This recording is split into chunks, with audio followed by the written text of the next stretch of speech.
Jujur saya ya tidak apa-apa. Mungkin lain kali ada yang bakalan membantu saya yang menyediakan tempat. Jujur saya selama ini hanya jualan online. Udah hampir 6 tahunan dan sempat memiliki toko tapi join dengan saudara saya. Namun mungkin Tuhan berkehendak lain dan salonnya Mak ya. Ibu dari saudara saya yang saya ajak join itu meminta saya untuk selesai di tempat itu dan akhirnya saya kembali lagi online sendiri. Dan saat itulah saya gimana ya caranya agar saya bisa maju mencapai impian saya dan tujuan saya. Jujur saya menyadari impian saya terlalu tinggi. Saya ingin menjadi wanita karir dan ingin bepergian ke negara Switzerland. Terus saya juga memiliki impian jika saya sampai terwujud impian saya itu, jika saya sampai memiliki toko atau butik dan itu sampai memiliki cabang, saya ingin sekali bisa membantu orang yang benar-benar membutuhkan. Meski itu bukan dari materi, mungkin saya bisa berbagi motivasi atau semangat orang-orang yang membutuhkan. Karena saya kadang-kadang kesel sama orang, kenapa orang yang memiliki materi kadang tidak memiliki hati untuk membantu orang yang benar-benar membutuhkan. Itu yang saya kesali. Kenapa malahan saya keadaan keterbatasan seperti ini ingin sekali membantu orang yang benar-benar membutuhkan, tapi Tuhan belum memberikan kesempatan itu. Dan mungkin ini salah satu jalan saya bisa masuk di sini menjadi peserta UMKM disabilitas.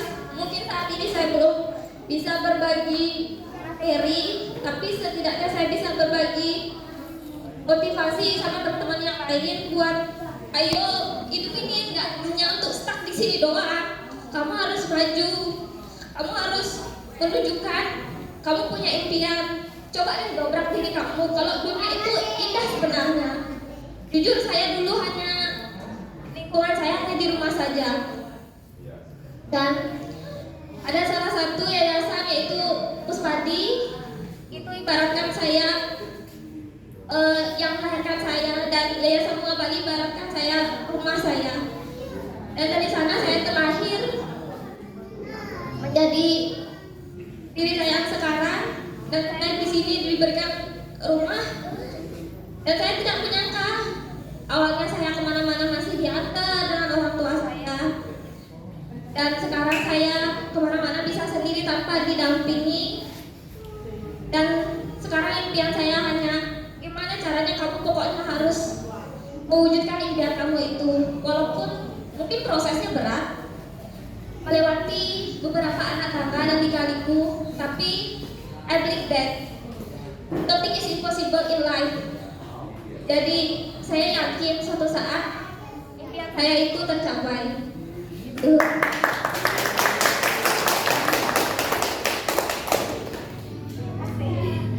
Terima kasih. We proud of you, Mbak. Senang banget ya dengar salah satu kesan-kesan teman kita bagaimana semangatnya untuk menjalani hidup. Mungkin ada yang mau menambahkan? Mungkin dari Pak D mau menanyakan sesuatu? Boleh? Oke.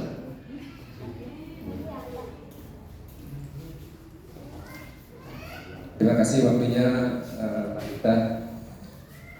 Paman Tade, izin ya, dengan kamu orang yang rasa hormat. Pak Ade Angga, silakan. Kita waktunya sebentar ke depan.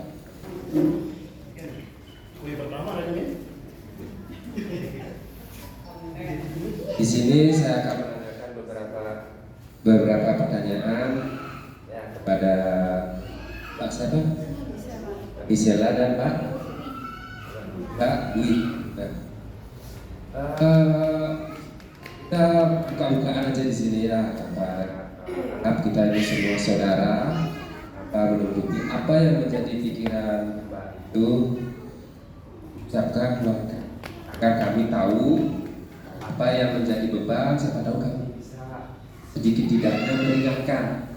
Tetapi kami tidak bisa berjanji, maaf sebelumnya. Tetapi ingat, kita punya sebagai relawan punya pepatah, kita tidak pernah berjanji dan tidak mau berjanji, tetapi kami akan berusaha melakukan apa yang bisa kami lakukan. Kalau boleh tahu, kira-kira keinginan Mbak Gisela lebih terfokusnya selain di sini udah ditampung oleh rumah yang luar biasa dari Yayasan Bunga Tali. Keinginan Mbak itu seperti apa? Atau mungkin bahasa gamelannya, apakah Mbak ingin punya sebuah peluang yang belum sempat tercapai atau gimana? Itu yang saya inginkan ya. Ungkapkan aja ya. Terima kasih Pak untuk kesempatannya.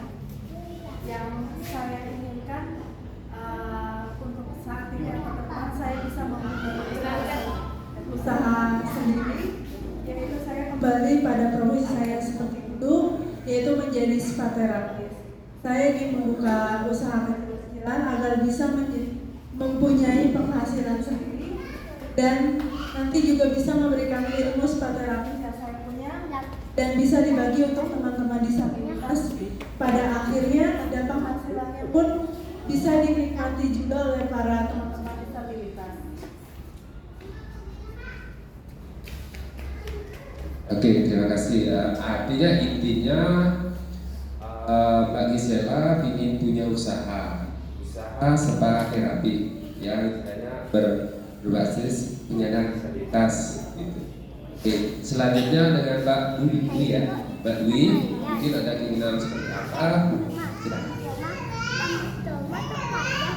Jujur, saya memiliki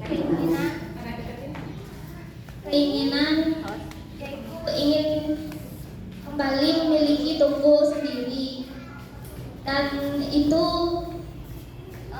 ingin tujuan pertamanya ingin merekrut karyawan disabilitas atau non disabilitas yang mungkin banyak sekali orang-orang di luar sana yang mungkin sekolah nggak lulus kan, bingung mencari lapangan pekerjaan, sedangkan mereka banyak sebenarnya memiliki skill, tapi zaman sekarang ini yang dibutuhkan ijazah SMA paling minim. Dan dari sana saya ingin sekali kapan ya saya bisa memiliki toko sendiri, bisa merekrut karyawan disabilitas atau non disabilitas tapi yang memiliki skill. Dan di sana saya ingin mengajak mereka dan berbagi ilmu saya yang berwirausaha dan memberi mereka tempat untuk memiliki penghasilan sendiri untuk kebutuhan mereka sehari-harinya. Karena banyak sekali anak-anak disabilitas yang bingung, aku harus ngapain ya, aku harus bekerja apa ya, sedangkan di luar sana hanya menginginkan orang yang memiliki fisik normal, terutama itu. Dan pasti iming-imingnya yang dilihat terutama ijazah SMA, sedangkan mereka tidak tahu kemampuan anak disabilitas gimana. Mungkin yang mereka lihat hanya sampul, mereka nggak melihat anak-anak disabilitas itu lebih dari orang yang sempurna sebenarnya.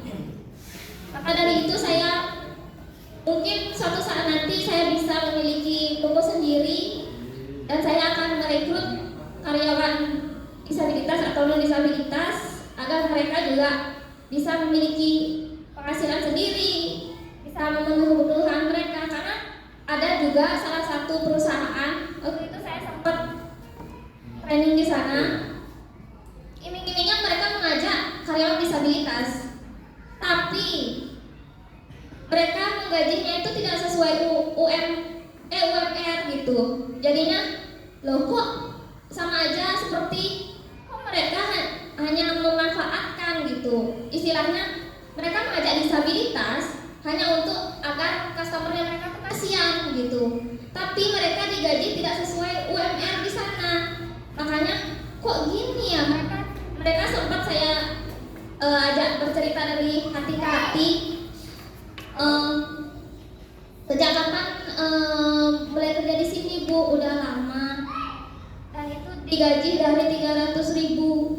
Bayangin 300.000 uang segitu sampai di mana? Sedangkan dia juga punya anak. Dan sekarang, zaman sekarang digaji sekitar 1 juta pas 1-2 tuh. Zaman sekarang bayangin uang 1-2 tuh belum lagi dia nyokolahin anaknya. Makanya loh kok gitu? Padahal saya melihat di sana lumayan kok dapat jualan. Maksudnya 1 hari itu pun 1 orang lumayan dapat penjualan tempat itu sampai berapa ya? 40 juta apa 60 juta.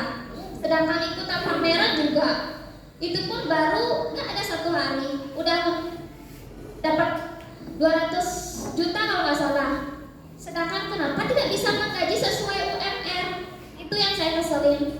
Makanya seandainya saya punya tempat, saya akan menggaji mereka sesuai UMR-nya itu. Karena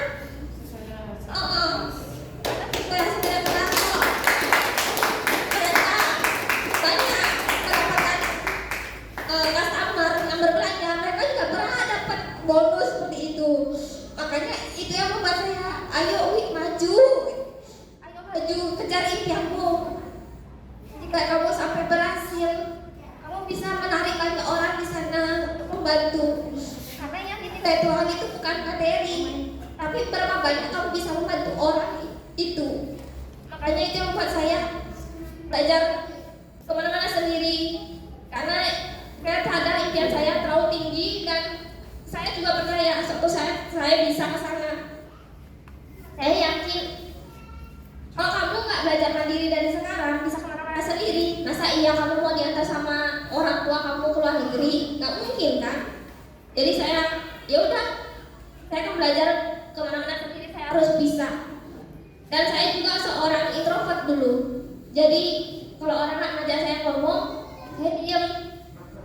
Tapi setelah makin saya sering ikut seminar online, jadi saya mulai percaya diri. Oh aku sama kok, aku juga bisa seperti mereka. Jadi saya ya belajar bergaul. Kalau kamu cuma diam aja, siapa yang ngajak kamu ngomong? Gimana kamu bisa punya teman? Sedangkan kamu ingin tidak hanya stuck di sini doang, kamu ingin mengenal orang lebih banyak lagi. Jika kamu tidak memulainya untuk bicara, sampai kapan kamu bakalan hanya mempunyai teman itu aja? Kamu ingin berkembang kan? Dari situ saya belajar, oh iya, saya mulai menyapa orang. Maaf Pak, Bu, saya boleh gabung nggak? Saya bergabung di sana, ngobrol-ngobrol sama mereka dan saya, ayo ikut gini yuk, ayo ikut gini. Oh boleh Bu, saya mau. Nah, saya bisa kok jalan sendiri udah. Dan saya sering diundang beberapa seminar-seminar pelatihan itu. Dari sana saya juga banyak mengenal teman. Ternyata terkadang kita mengenal orang tuh dititipkan sesuatu gitu. Seperti kayak apa ya? Contohnya saya mengenal Mbak Gisel ini. Saya menanya, boleh nggak saya ikut di sana? Soalnya saya nggak punya produksi sendiri. Saya hanya menjadi reseller, saya mengambil barang di orang lain, tapi saya pedagangnya. Coba saya tanyakan dulu ya, gitu dia bilang sama bapak. Dan kebetulan bapaknya Mandana juga welcome sekali. Yang penting pedagangnya disabilitas.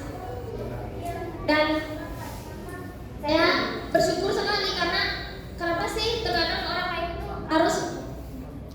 harus yang produksi sendiri baru diterima.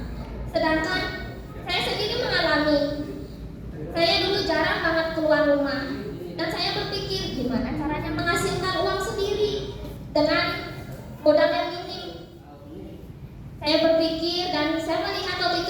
baru zaman-zaman pedagang online. Dan situ saya mencoba, coba share-share lah. Saya coba share, ya masih 1 minggu 2 minggu belum jalan. Setelah itu, coba lagi. Siapa tahu ada yang nyangkut. Ternyata ada yang nyangkut.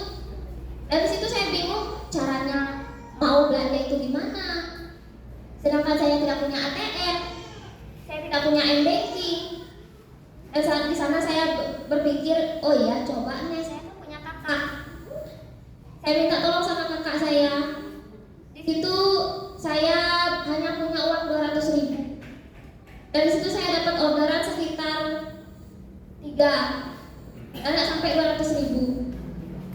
Dan kakak saya coba ya tak transferin. Dan semakin ke sana dan semakin saya sering nge-share, saya udah sempat memiliki reseller juga. Tapi ya karena saya memiliki toko dan waktu itu karena join harganya terlalu dinaikin, saya kehilangan reseller saya beberapa. Makanya terkadang disabilitas itu memikirkan gimana caranya kita dulu bisa mempunyai penghasilan sendiri dari modal yang minim. Dan saya dari modal 200.000 hingga menjadi 500.000 dan sampai saya bisa memiliki jualan pulsa juga, jualan usaha kelontong juga walaupun kecil-kecilan. Dan kadang gini juga, kenapa harus produksi sendiri sedangkan kita kayak gerak disabilitas kan jarang keluar rumah. Sedangkan kalau produksi sendiri juga kita bingung mencari di mana konveksi yang baik, kita nggak tahu. Jadi nggak salah sih disabilitas itu menjadi dropshipper dulu, menjadi reseller dulu. Kadang ada yang usaha makanan keripik-keripik itu dibeli ya sekilo 2 kilo dibungkus sendiri dan dititip-titipan itu. Tapi saya menghargai dari usaha kecil itu, karena kalau nggak dari yang kecil dulu kita nggak bakalan menjadi yang besar. Jadi saya sangat menghargai orang-orang yang lebih membantu disabilitas yang kecil, bukan yang sudah memiliki nama. Seperti itu. Terima kasih. Mbak Dwi Diana lagi ya, semangat. Untuk selanjutnya peserta selanjutnya di sini ada Mbak Fatma. Ya. Oh udah. Pak D dengan pertanyaan yang sama.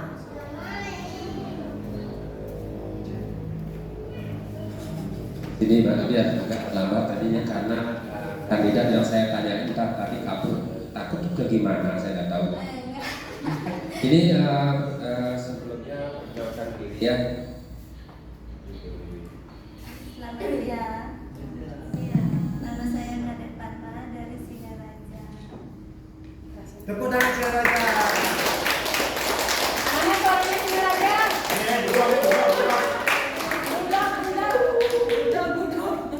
Nah, tadi sudah sempat mewakili luar biasa. Beri tangan dulu terus buat Mbak Dwi. Di sini saya mau menanyakan, mungkin tadi beberapa ada yang tertolong ya. Kira-kira apa yang inginkan lakukan saat ini dengan maaf ya, melihat kondisi yang luar biasa dengan tidak seperti kami dengan segala keterbatasan, apa yang Dek ingin lakukan? Saya kepingin membantu sesama yang senasib, ingin mempunyai usaha supaya bisa jadi mandiri, menginspirasi berusaha. Kalau bisa menjadi kandidat karir.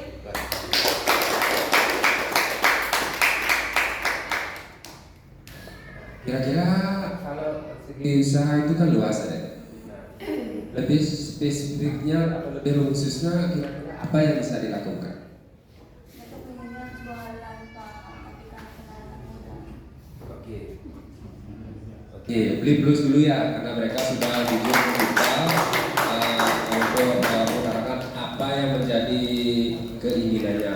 Intinya mereka punya keinginan yang luar biasa membantu sebagai penyandang disabilitas, dan apalagi saya dengar tadi membuka lapangan kerja loh. Itu sangat luar biasa. Saya aja belum sanggup berpikir seperti itu. Karena saya minta izin kepada Bima Garda sama Kadek Arah ya untuk izin di sini, udah waktunya sebentar. Siapa tahu ada mungkin dari tadi saya melihat mukanya sangat banget ya menanyakan sesuatu. Silakan, saya waktunya persilakan. Apa nih? Apa nih? Sudah makan semua ya? Belum. Luar biasa ya teman-teman. Saya salut, terutama siapa namanya? Dwi ya. Dwi luar biasa ingin membuka lapangan pekerjaan untuk saudara yang disabilitas dan non disabilitas. Semoga berhasil ya. Saya sempat tersentak juga.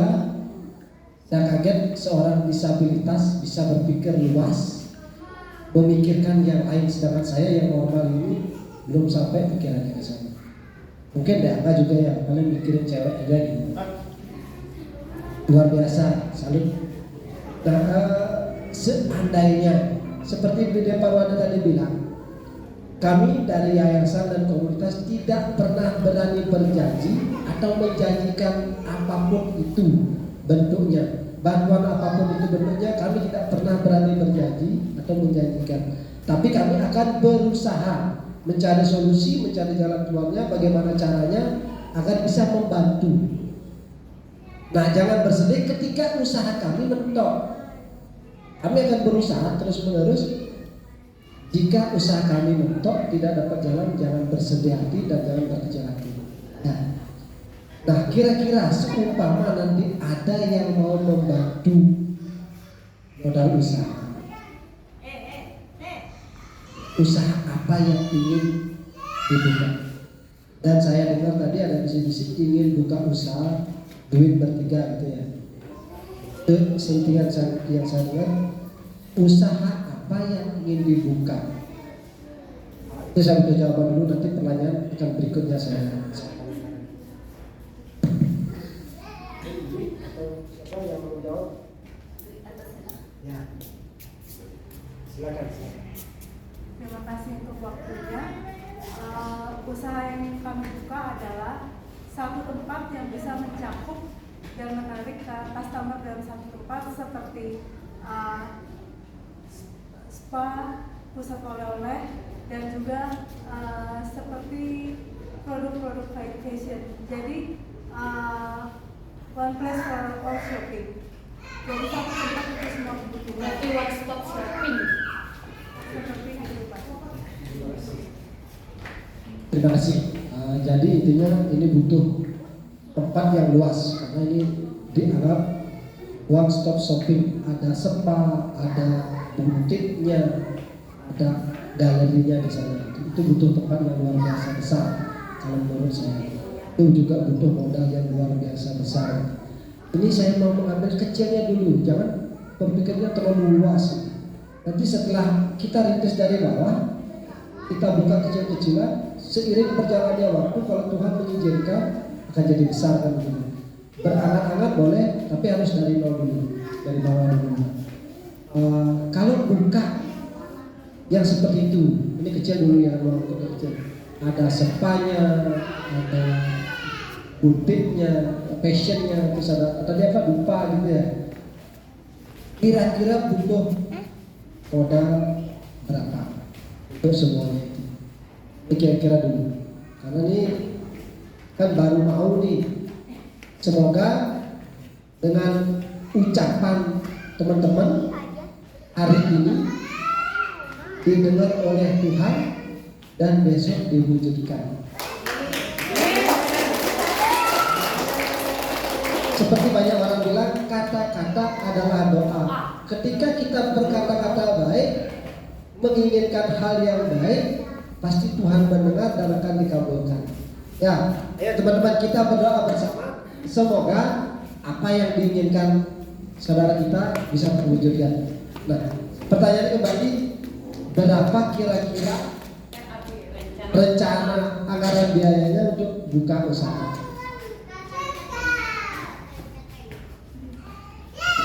Kalau anggaran untuk perencanaannya mungkin diperlukan modal sekitar 10 sampai 15 juta. Ya. Kalau untuk alat-alat spa, kita bisa membeli alat-alat yang second hand dulu. Kita mulai dari kecil-kecilan. Dan untuk minyak, untuk keperluan yang lain, bisa kita produksi sendiri dulu. Seperti itu. Jadi kita nanti tidak hanya tidak membuka spa, tapi kita juga bisa menjual produknya, minyak, kayak body scrub, body mask, kita bisa produksi sendiri dengan modal yang kita usahakan seminim-minimnya, tapi bisa kita menghasilkan lebih dari itu, Pak. Modal kurang lebih 15 juta modal awalnya. Luar biasa. Sekali lagi kita berdoa bersama, semoga Tuhan mendengar dan besok terkabulkan. Amin. Itu saja dari saya. Mungkin nanti ada Bu Parodo atau Kadek Angga yang akan melanjutkan pertanyaannya. Karena kita semoga kita bisa kerjasama untuk membangun one stop shopping ini. Ya, kita tidak pernah berani berjanji sekali lagi, tapi kita akan berusaha. Ya, waktunya kita serahkan ke Kadek Angga. Yang banyak yang diwakilkan. Apapun pertanyaan saya akan diwakilkan. Oke, ternyata apapun pertanyaannya sudah diwakilkan. Bagaimana? Apakah sudah ada yang lapar? Ya, itu yang kita tunggu. Untuk para hadirin,